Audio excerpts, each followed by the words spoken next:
हराम भी पीती जांदे हो, नमाज़ां भी नीती जांदे हो, हज भी कीती जांदे हो ते लहू भी पीती जांदे हो।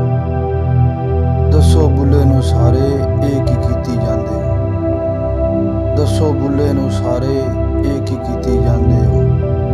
इस नू कदे ना माही मिलिया जिहड़ा दो घरां दा सांझा, इस नू कदे ना माही मिलिया जिहड़ा दो घरां दा सांझा। इक्को पासा रख नहीं हीरे खेड़े रख यारां जा, इक्को पासा रख नहीं हीरे खेड़े रख यारां जा।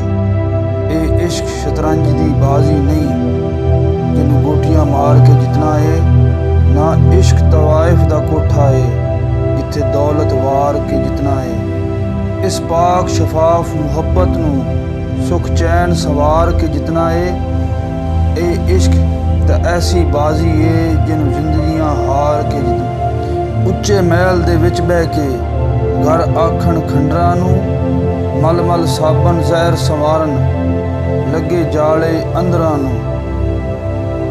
उच्चे महल दे विच बह के घर आखण खंडरां नू, मल मल साबन जहर संवारन लगे जाले अंदरां नू। हर वेले तांग दिल बरदी रो रो काग उड़ारन, फाला पावां कासद भेजा थी गई हाल बीमारां। यार बाजू हुण जीवन कूड़े अंदर दर्द हजारां। गुलाम फरीदा रोवां एवें जिवें विछड़ी कूंज कतारां। ना मस्जिद विच ना मंदरां विच, ना फिरके भरे समंदरां विच, ना बस्ती विच ना खंडरां विच।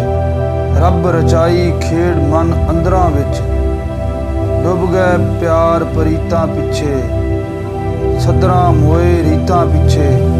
मेहंदी नल हथ जखमाए बैन लगे नहीं गीतां पिछे। नाल नमाज़ां बख्शे नहीं जे गल मुकदी ए नीतां पिछे।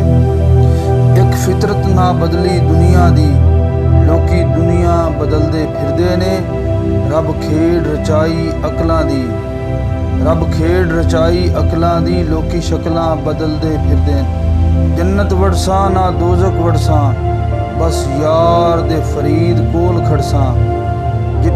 जे यार फरीद हथ फर गिद्दा, ना इत्थे अड़सां ना उत्थे अड़सां।